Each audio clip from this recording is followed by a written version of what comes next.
पुस्तकालय के शांत वातावरण में अनु और विवेक एक ही प्राचीन पुस्तक के लिए पहुंचते हैं।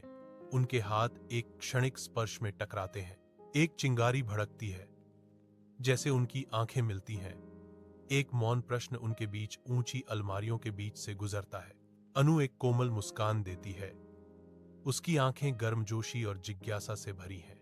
विवेक अचंभित होकर शर्माते हुए पीछे हट जाता है। उसके गालों पर लाली छा जाती है, क्योंकि वह नजरें हटा लेता है। पुरानी किताबों की खुशबू हवा में भारी है। उनकी पहली मुलाकात के खुलने का एक मूक गवाह। सूर्य का प्रकाश पुस्तकालय में भर जाता है, जो इसकी ऊंची अलमारियों के भीतर अनगिनत कहानियों को रोशन करता है। अनु और विवेक किताबों की शांत शरणस्थली के बीच मिलते हैं।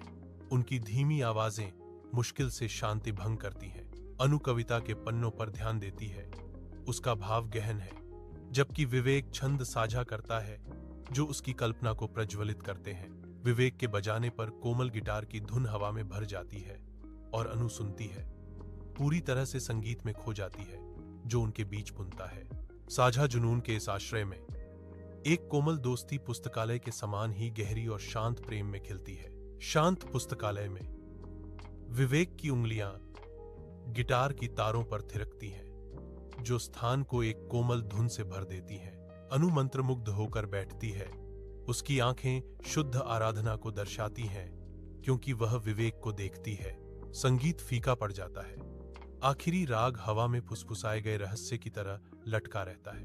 विवेक की आवाज भावना से भरी हुई चुप्पी तोड़ती है। अनु, तुम मेरी जिंदगी की सबसे खूबसूरत कविता हो।